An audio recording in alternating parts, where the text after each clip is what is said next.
ಆ ಒಂದು ಗಣೇಶನ ಅವತಾರಗಳನ್ನ ಅಘೋರಿಗಳು ವಾಮಾಚಾರಿಗಳು ಗುರುತಿಸ್ತಾರೆ. ಅವತಾರದಲ್ಲಿ ಗಣೇಶನ 4ನೇ ಕೈ ವಸ್ತ್ರವಿಲ್ಲದ ದೇವಿಯನ್ನ ಸ್ಪರ್ಶಿಸುತ್ತಿರುತ್ತೆ. ಈ ಪ್ರಯತ್ನ ಮಾಡಕ್ ಹೋಗಿ ಎಷ್ಟೋ ಜನ ತಮ್ಮ ಪ್ರಾಣವನ್ನ ಕಳ್ಕೊಂಡಿದ್ದಾರೆ. ಋತುಚಕ್ರದ ರಕ್ತವನ್ನ ಗಣೇಶನಿಗೆ ಅಭಿಷೇಕ ಮಾಡ್ತಿದ್ರಂತೆ.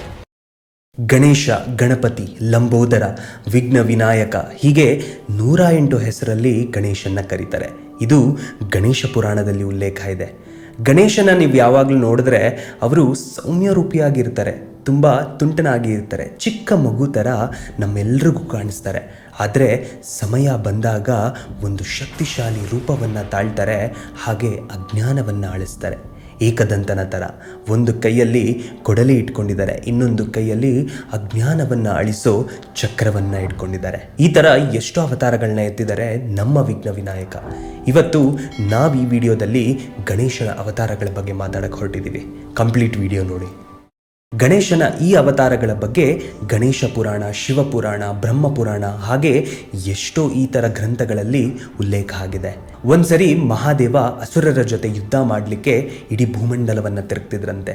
ಆಗ ಪಾರ್ವತಿ ಗೌರಿ ಕುಂಡಲದಲ್ಲಿ ಅರಿಶಿಣದಿಂದ ಒಂದು ಮೂರ್ತಿಯನ್ನು ತಯಾರಿಸ್ತಾರೆ. ಆ ಮೂರ್ತಿಗೆ ಜೀವ ತುಂಬ್ತಾರೆ ಪಾರ್ವತಿ. ಇದರಿಂದ ಗಣೇಶನ ಜನ್ಮ ಉಂಟಾಗುತ್ತೆ. ಹೀಗೆ ಒಂದ್ಸರಿ ಪಾರ್ವತಿ ಗಣೇಶನಿಗೆ ತಮ್ಮ ಬಾಗಿಲನ್ನು ಕಾಯೋದಕ್ಕೆ ಹೇಳ್ತಾರೆ. ಯಾರನ್ನೂ ಕೂಡ ಒಳಗಡೆ ಪ್ರವೇಶ ಮಾಡಲಿಕ್ಕೆ ಬಿಡಬೇಡ ಗಣೇಶ ಅಂತ ಆಜ್ಞೆ ಮಾಡ್ತಾರೆ. ಅಮ್ಮನ ಆಜ್ಞೆಯನ್ನ ತುಂಬಾ ನಿಷ್ಠೆಯಾಗಿ ಪಾಲಿಸ್ತಾರೆ ಪುಟ್ಟ ಗಣೇಶ. ಮಹಾದೇವ ಪಾರ್ವತಿಯನ್ನ ನೋಡ್ಲಿಕ್ಕೆ ಆ ದ್ವಾರದ ಕಡೆ ಬರ್ತಿರ್ತಾರೆ. ಆಗ ಗಣೇಶ ಮಹಾದೇವನನ್ನ ಒಳಗೆ ಪ್ರವೇಶ ಮಾಡಕ್ ಬಿಡೋದಿಲ್ಲ. ಮಹಾದೇವ ನನ್ನ ಹೆಂಡತಿನ ನೋಡಕ್ಕೆ ಬಿಡು ಅಂತ ಎಷ್ಟೇ ಕೇಳ್ಕೊಂಡ್ರು ಕೂಡ ಗಣೇಶ ನಿರಾಕರಿಸ್ತಾರೆ. ಮಹಾದೇವನನ್ನ ಒಳಗೆ ಪ್ರವೇಶ ಮಾಡಲಿಕ್ಕೆ ಬಿಡೋದಿಲ್ಲ. ಮಹಾದೇವನಿಗೆ ಕೋಪ ಬರಕ್ಕೆ ಶುರುವಾಗುತ್ತೆ. ಗಣೇಶನನ್ನ ದ್ವಾರದಿಂದ ಸರಿಸೋದಕ್ಕೆ ನಂದಿ ಮತ್ತೆ ಅವರ ದೂತರನ್ನ ಕಳಿಸ್ತಾರೆ ಪರಮೇಶ್ವರ. ನಂದಿ ಮತ್ತೆ ಅವರ ದೂತರು ಗಣೇಶನನ್ನ ಸರಿಸಕ್ಕೆ ಹೋದಾಗ ಅವರ ಜೊತೆ ಯುದ್ಧ ಮಾಡಿ ಗಣೇಶ ಗೆದ್ದು ಬಿಡ್ತಾನೆ. ಇದರಿಂದ ಮಹಾಶಿವನಿಗೆ ತುಂಬಾ ಕೋಪ ಬರುತ್ತೆ. ಅವರು ತಮ್ಮ ತ್ರಿಶೂಲವನ್ನು ತೆಗೆದು ಗಣೇಶನ ಕಡೆ ಎಸೆದೇ ಬಿಡ್ತಾರೆ. ಆ ತ್ರಿಶೂಲ ಗಣೇಶನ ತಲೆಯನ್ನು ಕತ್ತರಿಸುತ್ತೆ. ಗಣೇಶ ನೆಲಕ್ಕೆ ಬೀಳ್ತಾನೆ. ಗಣೇಶನ ಮೃತ್ಯು ಆಗಿದ್ದು ಪಾರ್ವತಿಗೆ ತಿಳಿಯುತ್ತೆ. ಪಾರ್ವತಿ ಓಡೋಡಿ ಗಣೇಶನ ಹತ್ರ ಬರ್ತಾಳೆ. ಗಣೇಶನ ಸ್ಥಿತಿ ನೋಡಿ ಕೋಪ ಮತ್ತೆ ದುಃಖದಿಂದ ತುಂಬೋಗ್ತಾಳೆ ಪಾರ್ವತಿ. ನನ್ನ ಗಣೇಶ ಮತ್ತೆ ಹುಟ್ಟಿ ಬಂದಿಲ್ಲ ಅಂತ ಹೇಳಿದ್ರೆ ನಾನು ಈ ಸಂಸಾರದ ಸೃಷ್ಟಿಯನ್ನ ನಾಶ ಮಾಡಿಬಿಡ್ತೀನಿ, ಬ್ರಹ್ಮಾಂಡವನ್ನ ತುಳಿದ್ಬಿಡ್ತೀನಿ ಅಂತ ಹೇಳ್ತಾರೆ. ಆಗ ಬಂದಿದ್ದೆ ಸೃಷ್ಟಿಕರ್ತ ಬ್ರಹ್ಮ ಗಣೇಶನಿಗೆ ಆನೆಯ ತಲೆಯನ್ನು ಕೊಟ್ಟು ಅವನನ್ನ ಮರುಜೀವ ಬರುವಂತೆ ಮಾಡ್ತಾರೆ. ಈ ಕತೆ ನೀವೆಲ್ಲರೂ ಕೇಳೇ ಇರ್ತೀರ. ಆದರೆ ಗಣೇಶ ಪುರಾಣದಲ್ಲಿ ಬರೆದಿರುವಂಥ ಈ ಕತೆ ಬರೀ ಕಥೆಯಲ್ಲ, ಒಂದು ದಿವ್ಯ ಶಕ್ತಿಯನ್ನ ಎಚ್ಚರಿಸುವಂಥ ಕತೆ ಇದು. ಯಾವುದೇ ಮನುಷ್ಯ ಯಾವುದೇ ಸಿದ್ಧಿಯನ್ನು ಪಡೆಯುವಂಥ ಶಕ್ತಿ ಇಲ್ಲಿಂದನೇ ಶುರುವಾಗಿದ್ದು. ಅದಕ್ಕೆ ಸಿದ್ಧಿ ವಿನಾಯಕ ಅಂತ ಕರೀತಾರೆ ಗಣೇಶನನ್ನ. ಈ ಶಕ್ತಿಯೇ ಕುಂಡಲಿನಿ ಶಕ್ತಿ. ಕುಂಡಲಿನಿ ಶಕ್ತಿ ಪಾರ್ವತಿಯನ್ನು ದರ್ಶಿಸುತ್ತೆ. ಆತ್ಮ ಪರಮೇಶ್ವರನನ್ನ ಹೇಳುತ್ತೆ. ಹಾಗೆ ಮೂಲ ಚಕ್ರ ಗಣೇಶನನ್ನ ಬಿಂಬಿಸುತ್ತೆ. ಕುಂಡಲಿನಿ ಮಹಾಶಕ್ತಿ ಬಗ್ಗೆ ನೀವೆಲ್ಲರೂ ಕೇಳೇ ಇರ್ತೀರ. ಇದು ಅಂತಿಂತ ಶಕ್ತಿ ಅಲ್ಲ. ಈ ಶಕ್ತಿಯನ್ನ ಎಚ್ಚರಿಸಬೇಕಂದ್ರೆ ಆತ್ಮದ ಸಮ್ಮಿಲನ ಆದರೆ ಮಾತ್ರ ಇದು ಎಚ್ಚರಿಸಕ್ಕೆ ಸಾಧ್ಯ. ಆತ್ಮ ಸಮ್ಮಿಲನ ಹೇಗಾಗತ್ತೆ? ಅದು ಮೂಲ ಚಕ್ರದಿಂದ. ಮೂಲ ಚಕ್ರನ ಗಣೇಶ ಬಿಂಬಿಸ್ತಾನೆ. ನಮ್ಮ ಆತ್ಮಕ್ಕೆ ಕುಂಡಲಿನಿ ಶಕ್ತಿ ಬೇಕು ಅಂತ ಹೇಳಿದ್ರೆ ಮೂಲ ಚಕ್ರವನ್ನ ಎಚ್ಚರಿಸಬೇಕಾಗತ್ತೆ. ಮೂಲ ಚಕ್ರ ಎಚ್ಚರಿಸೋದಕ್ಕೆ ಗಣೇಶನ ಆಜ್ಞೆ ಬೇಕಾಗುತ್ತೆ. ಯಾಕಂದರೆ ಗಣೇಶ ಮೂಲ ಚಕ್ರದ ಅಧಿಪತಿಯಾಗಿರ್ತಾನೆ. ಗಣೇಶ ಮೂಲ ಚಕ್ರನ ಕಾಯ್ತಿರ್ತಾನೆ. ಯೋಗ ಕುಂಡಲಿನಿ ಉಪನಿಷತ್ನ ಪ್ರಕಾರ ಕುಂಡಲಿನಿ ಶಕ್ತಿ ನಮ್ಮ ಬೆನ್ನು ಮೂಳೆ ಅಥವಾ ಸ್ಪೈನ್ ಕೆಳಗಡೆ ಇರುತ್ತೆ. ಮೂಲ ಚಕ್ರ ಕೂಡ ನಮ್ಮ ಬೆನ್ನ ಕೆಳಗಡೆ ಇರುತ್ತೆ. ಗಣೇಶನ ಧ್ಯಾನ ಮಾಡೋದ್ರಿಂದ ಈ ಮೂಲ ಚಕ್ರ ಬ್ಯಾಲೆನ್ಸ್ ಆಗುತ್ತೆ. ಇದರಿಂದ ಕುಂಡಲಿನಿ ಶಕ್ತಿಯನ್ನು ಎಚ್ಚರಿಸುವ ಎಲ್ಲ ಸಾಧ್ಯತೆಗಳಿರುತ್ತೆ. ಧ್ಯಾನದಿಂದ ಕುಂಡಲಿ ಶಕ್ತಿ ಪಡಿಬೋದು, ಆದರೆ ಗಣೇಶನ ಧ್ಯಾನದಿಂದ ಬೇಗ ಪಡೆಯುವಂಥದ್ದಾಗತ್ತೆ. ಕುಂಡಲಿನಿ ಶಕ್ತಿ ಎಚ್ಚರ ಆದರೆ ಮನುಷ್ಯನಿಗೆ ದಿವ್ಯ ಶಕ್ತಿಗಳು ಬರುತ್ತಂತೆ. ಈ ಕೆಂಪು ಚಕ್ರಕ್ಕೆ ಇಷ್ಟು ಶಕ್ತಿ ಇರಬೇಕಾದ್ರೆ ಅದನ್ನು ಕಾಯೋ ಗಣೇಶನಿಗೆ ಇನ್ನೆಷ್ಟು ಶಕ್ತಿ ಇರಬೇಡ. ಅದಕ್ಕೆ ನಾನು ನಿಮಗೆ ಕುಂಡಲಿನಿ ಶಕ್ತಿ ಬಗ್ಗೆ ಹೇಳಿದ್ದು. ನಮ್ಮ ಪುರಾಣಗಳಲ್ಲಿ ಒಂದಿಷ್ಟು ಕಥೆಗಳಿದೆ. ಅದರಲ್ಲಿ ಗಣೇಶನ ರೌದ್ರಾವತಾರಗಳ ಬಗ್ಗೆ ಹೇಳಿದೆ, ಗಣೇಶನ ಭಯಂಕರ ಅವತಾರಗಳ ಬಗ್ಗೆ ಹೇಳಿದೆ. ಇದು ತುಂಬ ಜನಕ್ಕೆ ಗೊತ್ತೇ ಇಲ್ಲ. ಗಣೇಶ ಪುರಾಣದ ಪ್ರಕಾರ ಸಿಂಧೂರಾಸರನ ತಲೆಯನ್ನ ಗಣೇಶ ಕತ್ತರಿಸಿ ಅದರ ರಕ್ತವನ್ನ ಇಡೀ ಭೂಮಂಡಲಕ್ಕೆ ಹರಡಿಸ್ಬಿಡ್ತಾರೆ. ಇದರಿಂದ ಎಷ್ಟೋ ಜನರ ಪಾಪಗಳು ನಾಶವಾಗೋಗುತ್ತೆ. ಇದಕ್ಕೆ ಬ್ರಹ್ಮದೇವ ಮೌರೇಶ್ವರ ದೇವಸ್ಥಾನವನ್ನು ಸ್ಥಾಪಿಸ್ತಾರೆ. ಇದು ಮಹಾರಾಷ್ಟ್ರದಲ್ಲಿ ಈಗಲೂ ಕೂಡ ಇದೆ. ಗಣೇಶನ ಕಥೆಗಳು ಬರೀ ಆಧ್ಯಾತ್ಮಿಕವಾಗಿ ಅಲ್ಲ, ವೈಜ್ಞಾನಿಕವಾಗಿ ಕೂಡ ತುಂಬ ಉಪಯೋಗಗಳಿವೆ. ಅನಲಾಸುರ ಒಬ್ಬ ದುಷ್ಟ ರಾಕ್ಷಸ. ಇವನು ಬಾಯಿಂದ ಕಣ್ಣಿಂದ ಎಲ್ಲ ಕಡೆಯಿಂದ ಭಯಂಕರವಾದ ಬೆಂಕಿಯನ್ನು ಉಗುಳ್ತಾನೆ. ಯಾರೇ ಇವನ ಮುಂದೆ ಬಂದು ನಿಂತರೂ ಕೂಡ ಅವರು ಕ್ಷಣ ಮಾತ್ರದಲ್ಲಿ ಭಸ್ಮವಾಗೋಗ್ತಾರೆ. ಒಂದಿನ ಗಣೇಶ ಅನಲಾಸುರನ ಮುಂದೆ ಬಂದು ನಿಲ್ತಾರೆ. ಯಾಕಂದರೆ ಅವನ ಪಾಪದ ಕೂಡ ತುಂಬಿರುತ್ತೆ. ಗಣೇಶ ಅನಲಾಸುರಕ್ಕಿನ್ನ 3 ಪಟ್ಟು ಹೆಚ್ಚು ಬೆಳೆದು ಅವನನ್ನು ಒಂದೇ ಉಸಿರಿನಲ್ಲಿ ನುಂಗೇ ಬಿಡ್ತಾರೆ. ಆ ರಾಕ್ಷಸ ಹೇಗೋ ಸತ್ತೋದ.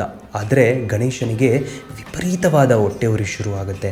ಮೈಯೆಲ್ಲ ಉರಿ ಆಗಿರುತ್ತೆ, ಮೈಯೆಲ್ಲ ಕೆಂಡವಾಗುತ್ತೆ. ಆಗ ಗಣೇಶನ ನರಳಾಟ ನೋಡಿದಿರ ಎಲ್ಲ ದೇವಾನುದೇವತೆಗಳು ಗಣೇಶನ ಸಹಾಯಕ್ಕೆ ಬರ್ತಾರೆ. ದೇವತೆಗಳು ಗಣೇಶನ ಹೊಟ್ಟೆಯನ್ನು ತಣ್ಣಗೆ ಮಾಡಲಿಕ್ಕೆ ಗರಿಕೆ ಹುಲ್ಲನ್ನು ಕೊಡ್ತಾರೆ. ಇದರಿಂದ ಗಣೇಶನ ಹೊಟ್ಟೆ ತುಂಬ ತಣ್ಣಗಾಗುತ್ತೆ. ಇದಕ್ಕೆ ಗಣೇಶನಿಗೆ ಗರಿಕೆ ಹುಲ್ಲು ವಿಶೇಷವಾಗಿರೋದು. ವರ್ಲ್ಡ್ ಫಾರ್ಮಸ್ಯೂಟಿಕಲ್ ರಿಸರ್ಚ್ ಪ್ರಕಾರ ಗರಿಕೆ ಹುಲ್ಲಿಂದ ಹೊಟ್ಟೆಯಲ್ಲಿರೋ ವೈರಸ್, ಹೊಟ್ಟೆಯಲ್ಲಿರೋ ಇನ್ಫೆಕ್ಷನ್ಸ್ ಎಲ್ಲ ತೊಲಗು ಹೋಗುತ್ತೆ. ತುಂಬ ಜನ ಗಣೇಶನ ಕಥೆಗಳನ್ನ ತುಂಬ ವಿಭಿನ್ನವಾಗಿ ಹೇಳ್ತಾರೆ, ತುಂಬ ಡಿಫ್ರೆಂಟಾಗಿ ಹೇಳ್ತಾರೆ. ಇದರಿಂದ ಡಿಫ್ರೆಂಟ್ ವರ್ಷನ್ಸ್ ಕ್ರಿಯೇಟ್ ಆಗುತ್ತೆ. ಇವತ್ತು ಭಾರತದಲ್ಲೇ ಅಲ್ಲ, ಇಡೀ ಭೂಮಂಡಲದಲ್ಲೇ ಗಣೇಶನ ಆರಾಧನೆ ಮಾಡೋರು ತುಂಬ ಜನ ಇದ್ದಾರೆ. ಗಣೇಶನ ಹಬ್ಬ ಬಂದರೆ ಸಾಕು, ಯಂಗ್ಸ್ಟರ್ಸಿಂದ ಹಿಡಿದು ಸೀನಿಯರ್ಸ್ವರೆಗೂ ಸಂಭ್ರಮಾಚರಣೆಯಲ್ಲಿ ತೊಡ್ಕೊಂಡಿರ್ತಾರೆ. ಗಣೇಶ ಅಂದರೆ ಅಷ್ಟು ಇಷ್ಟ ಎಲ್ಲರಿಗೂ. ಮನುಷ್ಯ ಖುಷಿಯಾಗಿರೋದಕ್ಕೆ, ಆರಾಮಾಗಿರೋದಕ್ಕೆ, ಹಾಗೆ ನೆಮ್ಮದಿಯನ್ನು ಕಾಣೋದಕ್ಕೆ ಆಧ್ಯಾತ್ಮಿಕ ರಸ್ತೆಯನ್ನು ಹಿಡಿತಾನೆ. ಬ್ರಹ್ಮಯಮಲ ಅನ್ನೋ ತಂತ್ರದ ಪುಸ್ತಕದಲ್ಲಿ ಆಧ್ಯಾತ್ಮಿಕವನ್ನು 2 ದಾರಿಯನ್ನಾಗಿ ಮಾಡಿದ್ದಾರೆ. ಒಂದು ದಾರಿ ನಾವೆಲ್ಲ ಮಾಡೋ ಪೂಜಾ ಪಠನೆಗಳು, ಇನ್ನೊಂದು ದಾರಿ ವಾಮದಾರಿ. ಇದರಿಂದ ಮಾಟ ಮಂತ್ರಗಳು ಹಾಗೆ ವಾಮಾಚಾರಗಳು ನಡೆಯುವಂಥ ದಾರಿ. ಇದರಲ್ಲಿ ಯಾವುದು ಒಳ್ಳೆಯದು, ಯಾವುದು ಕೆಟ್ಟದ್ದು ನಿಮ್ಗೆ ಗೊತ್ತಿದ್ರೆ ಕಮೆಂಟ್ ಸೆಕ್ಷನಲ್ಲಿ ಹಾಕಿ. ವಾಮಾಚಾರಕ್ಕೂ ಗಣೇಶನ ಕಥೆಗೂ ಏನು ಸಂಬಂಧ? ನಮ್ಮ ಕೆಲವೊಂದು ಶಾಸ್ತ್ರಗಳಲ್ಲಿ ಆ ಒಂದು ಗಣೇಶನ ಅವತಾರಗಳನ್ನ ಅಘೋರಿಗಳು, ವಾಮಾಚಾರಿಗಳು ಗುರುತಿಸ್ತಾರೆ. ಇದು ಗಣೇಶನ ಇನ್ನೊಂದು ರೂಪ. ಇದು ಯಾರಿಗೂ ಕಾಣದೇ ಇರುವಂಥ ರೂಪ. ಇದು ಯಾರು ಮಾತಾಡದೇ ಇರುವಂಥ ರೂಪ. ಗಣೇಶ ಹಬ್ಬ ಬಂದಾಗ ಗಣೇಶನನ್ನು ನಾವು ತುಂಬ ರೂಪಗಳಲ್ಲಿ ನೋಡ್ತೀವಿ. ಅವನು ಕೆಲವೊಂದು ಸರಿ ಆಂಜನೇಯ ಆಗಿರ್ತಾನೆ, ಇನ್ನೊಂದು ಕಡೆ ಮಹಾದೇವನನ್ನಾಗಿರ್ತಾನೆ, ಇನ್ನೊಂದು ಕಡೆ ವಿಷ್ಣು ಆಗಿರ್ತಾನೆ. ಹೀಗೆ ಗಣೇಶನನ್ನು ಒಂದು ಪುಟ್ಟ ಬಾಲಕನಾಗಿ ಕೂಡ ನಾವು ನೋಡಿದ್ದೀವಿ. ಅದಕ್ಕೆ ಗಣೇಶ ಗಣಪತಿ ಎಲ್ಲರಿಗೂ ಇಷ್ಟ ಆಗೋದು. ನೀವೆಲ್ಲ ಕಾಣೋ ಆ ರೂಪಕ್ಕಿನ್ನ ಒಂದು ಭಯಂಕರ ರೂಪವನ್ನು ಗಣೇಶ ತಾಳ್ತಾರೆ. ಈ ಅವತಾರಗಳಲ್ಲಿ ಒಂದಾಗಿರದೆ ಉಚ್ಚಿಷ್ಟ ಗಣಪತಿ. ಉಚ್ಚಿಷ್ಟ ಗಣಪತಿಯನ್ನು ತುಂಬ ವಿಧಗಳಲ್ಲಿ ಹಾಗೆ ತುಂಬ ವಿಭಿನ್ನವಾಗಿ ತೋರಿಸ್ತಾರೆ. ಇದೇ ಉಚ್ಚಿಷ್ಟ ಗಣಪತಿನ ಕೆಲವೊಂದು ವಾಮಾಚಾರಿಗಳು ಎಕ್ಸ್ಟ್ರೀಮ್ಲಿ ಎರಾಟಿಕ್ ಅವತಾರ ಅಂತ ಕೂಡ ಕರೀತಾರೆ. ಉಚ್ಚಿಷ್ಟ ಅಂದರೆ ಮಿಕ್ಕಿರೋದು ಅಂತ. ಉಚ್ಚಿಷ್ಟ ಪದ ಬರೋದು ಅಲ್ಲಿಂದನೇ. ಈ ಉಚ್ಚಿಷ್ಟ ಗಣಪತಿಯ ಆರಾಧನೆ ವಾಮಾಚಾರದಿಂದ ಮಾಡ್ತಾರೆ. ಉಚ್ಚಿಷ್ಟ ಗಣಪತಿಯ ರೂಪವನ್ನು ನೀವೆಲ್ಲ ನೋಡಿದಾಗ ಅದು ತುಂಬ ಪ್ರಚೋದಕಾರಿಯಾಗಿರುತ್ತೆ.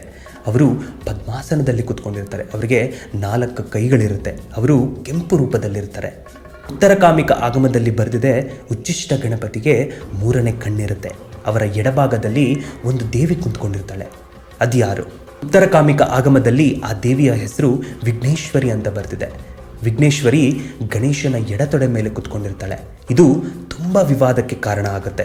ಇದು ಯಾಕೆ ವಿವಾದಕ್ಕೆ ಕಾರಣ ಆಗುತ್ತೆ ಅಂತ ಹೇಳಿದ್ರೆ, ವಿಘ್ನೇಶ್ವರಿ ಯಾವುದೇ ವಸ್ತ್ರವನ್ನು ಧರಿಸಿರಲ್ಲ. ಇದು ಯಾವುದೋ ಮಾಡರ್ನ್ ಟೆಕ್ನಾಲಜಿ ಯೂಸ್ ಮಾಡಿಕೊಂಡು ವಿವಾದಕ್ಕೆ ಗುರಿ ಮಾಡಬೇಕು ಅಂತ ಮಾಡಿರುವಂಥ ಪೋಸ್ಟರ್ ಅಥವಾ ಫೋಟೋಸ್ ಅಲ್ಲ. ಇದು ಹಳೆ ಕಾಲದ ಶಿಲೆಗಳಲ್ಲಿ ಕೂಡ ಇದೆ. ಇಷ್ಟೇ ಅಲ್ಲ, ಈ ಅವತಾರದಲ್ಲಿ ಗಣೇಶನ 4ನೇ ಕೈ ವಸ್ತ್ರವಿಲ್ಲದ ದೇವಿಯನ್ನ ಸ್ಪರ್ಶಿಸುತ್ತಿರುತ್ತೆ. ಕೆಲವೊಂದು ಫೋಟೋಸ್ ಮತ್ತೆ ವಿಗ್ರಹಗಳನ್ನ ನೀವು ನೋಡಿದಾಗ ದೇವಿಯ ಕೈಯಲ್ಲಿ ಮೋದಕ ತುಂಬಿರುವಂಥ ಬಟ್ಟಲಿರುತ್ತೆ. ಗಣೇಶ ತಮ್ಮ ಸೊಂಡಲಿನಿಂದ ಆ ಮೋದಕವನ್ನು ತಿಂದು ದೇವಿಯ ಯೋನಿಯ ಭಾಗವನ್ನು ತಲುಪ್ತಿರ್ತಾರೆ. ಗಣೇಶನ ಈ ಅವತಾರ ನೋಡೋದಕ್ಕೆ ತುಂಬ ಜನಕ್ಕೆ ಕಷ್ಟ ಆಗ್ತಿರ್ಬೋದು. ಆದರೆ ಗಣೇಶ ಮತ್ತು ವಿಘ್ನೇಶ್ವರಿ ಮಧ್ಯ ಇರುವ ಒಂದು ಸೆಕ್ಷುವಲ್ ಬಾಂಡ್ನ ಇದು ಬಿಂಬಿಸುತ್ತೆ. ವಾಮಾಚಾರಿಗಳು, ಅಘೋರಿಗಳು ಈಗಲೂ ಕೂಡ ನಂಬ್ತಾರೆ, ಈ ಅವತಾರನ ಪೂಜಿಸಿದರೆ, ಆರಾಧಿಸಿದರೆ ಅವರಿಗೆ ಕುಂಡಲಿನಿ ಶಕ್ತಿ ಎಚ್ಚರ ಆಗ್ಬೋದು ಅಂತ. ಈ ಪ್ರಯತ್ನ ಮಾಡೋಕ್ಕೆ ಹೋಗಿ ಎಷ್ಟೋ ಜನ ತಮ್ಮ ಪ್ರಾಣವನ್ನು ಕಳ್ಕೊಂಡಿದ್ದಾರೆ, ಹಾಗೆ ಬೇರೆಯವರ ಪ್ರಾಣವನ್ನು ತೆಗೆದಿದ್ದಾರೆ. ಮಾರ್ಚ್ 7, 2023 ಒಂದು ಹೆಣ್ಮಗು ತಮ್ಮ ಅತ್ತೆ ಮತ್ತು ಮಾವ ಹಾಗೆ ಪತಿ ಮೇಲೆ FIR ಮಾಡ್ತಾರೆ. ಅದೇನೆಂದರೆ ಅವ್ರಿಗೆ ಫಿಸಿಕಲ್ ಆಗಿ ಅವರೆಲ್ಲರೂ ಸೇರಿ ಅಸಾಲ್ಟ್ ಮಾಡ್ತಿದ್ದಾರೆ ಅಂತೇಳಿ. ಇಂಟ್ರಾಗೇಷನಿಂದ ಗೊತ್ತಾಗುತ್ತೆ ಆ ಹೆಣ್ಮಗುನ ಫಿಸಿಕಲ್ ಆಗಿ ವಾಮಾಚಾರಕ್ಕೆ ಬಳಸ್ತಿದ್ರು ಅಂತ. ಇದು ಎಷ್ಟು ಭೀಕರ ಅಂತ ಹೇಳಿದ್ರೆ ಆ ಹೆಣ್ಮಗುವನ್ನು ಅವರ ಗಂಡ ಮತ್ತು ಮಾವ ಕಟ್ಟಾಕಿ ಅವಳ ಋತುಚಕ್ರದ ರಕ್ತವನ್ನು ತಗೊಂತಿದ್ರಂತೆ. ಆ ಹೆಣ್ಮಗುವಿನ ಋತುಚಕ್ರದ ರಕ್ತವನ್ನು ವಾಮಾಚಾರಕ್ಕೆ ಬಳಸ್ತಿದ್ರು. ಹೇಗೆ ಅಂತ ಹೇಳಿದ್ರೆ ಆ ಋತುಚಕ್ರದ ರಕ್ತವನ್ನು ಗಣೇಶನಿಗೆ ಅಭಿಷೇಕ ಮಾಡ್ತಿದ್ರಂತೆ. ಇದು 4 ವರ್ಷಗಳವರೆಗೂ ಮಾಡಿದರಂತೆ. ಈ ಹೆಣ್ಮಗು ಅವರ ಮೇಲೆಲ್ಲ FIR ಹಾಕಿದಾಗ ಈ ವಿಷಯಗಳು ಹೊರಗೆ ಬಂದು ಅವ್ರನ್ನ ಜೈಲಿಗೆ ಹಾಕಿದ್ರು. ತುಂಬ ದೇವಸ್ಥಾನಗಳಲ್ಲಿ ಋತುಚಕ್ರ ಆಗಿರೋ ಹೆಣ್ಮಕ್ಳನ್ನ ಒಳಗಡೆ ಪ್ರವೇಶ ಮಾಡೋಕ್ಕೆ ಬಿಡೋದಿಲ್ಲ. ಆದರೆ ಇಲ್ಲಿ ಗಣೇಶನಿಗೆ ಆ ಋತುಚಕ್ರದ ರಕ್ತವನ್ನು ಅಭಿಷೇಕ ಮಾಡ್ತಿದ್ದಾರೆ. ಇದು ಎಷ್ಟರ ಮಟ್ಟಿಗೆ ಸರಿ? ತುಂಬ ಗ್ರಂಥಗಳಲ್ಲಿ ಸೆಕ್ಷುಯಲ್ ಇಂಟರ್ಕೋರ್ಸ್ ಹಾಗೆ ಲೈಂಗಿಕ ವಿಷಯಗಳು ಭಿನ್ನ ಮಾಡೋದಿಲ್ಲ ಅಂತ ಹೇಳ್ತಾರೆ. ಈ ಶಾಸ್ತ್ರವನ್ನು ನಂಬೋರು ಭಗವಂತನನ್ನು ಬೇರೆಯೇ ರೀತಿಯಲ್ಲಿ ನೋಡ್ತಾರೆ. ನಿಮಗೆಲ್ಲ ಈ ವಿಷಯದ ಬಗ್ಗೆ ಏನನ್ಸುತ್ತೆ? ಇದು ನಿಜವಾಗ್ಲೂ ಭಗವಂತನನ್ನು ತಲುಪೋ ದಾರಿನ? ಗಣೇಶ ಗಣಪತಿ ನಮ್ಮೆಲ್ಲರ ಅಚ್ಚುಮೆಚ್ಚಿನ ದೇವರು. ಆ ದೇವರನ್ನು ಈ ರೀತಿ ವಾಮಾಚಾರಕ್ಕೆ ಬಳಸೋದು ಎಷ್ಟರ ಮಟ್ಟಿಗೆ ಸರಿ? ಏನೇ ಆಗಲಿ, ಗಣೇಶನ ಹಬ್ಬ ಬರ್ತಿದೆ. ಗಣೇಶನನ್ನು ನಾವು ಸರಿದಾರಿಯಲ್ಲಿ ಪೂಜೆ ಮಾಡೋಣ, ಧರ್ಮದ ಕಡೆ ನಾವೆಲ್ಲರೂ ನಡೆಯೋಣ. ಆಗ ಗಣೇಶನೇ ಸ್ವತಃ ಬಂದು ನಮ್ಮೆಲ್ಲರನ್ನ ಕಾಯ್ತಾನೆ. ಈ ಥರ ವಿಚಾರಗಳ ಬಗ್ಗೆ ನೀವು ಇನ್ನೂ ತಿಳ್ಕೊಬೇಕಾ? ಹಾಗಾದರೆ ನನ್ನ DXT ಯೂಟ್ಯೂಬ್ ಚಾನಲ್ನ ಸಬ್ಸ್ಕ್ರೈಬ್ ಮಾಡಿ. ಹಾಗೆ ಇನ್ಸ್ಟಾಗ್ರಾಮಲ್ಲಿ ಹೆಸರು ದೀಕ್ಷಿತ್ನ ಫಾಲೋ ಮಾಡಿ. ನಾನು ನಿಮ್ಮ ದೀಕ್ಷಿತ್. ಜೈ ಗಣೇಶ.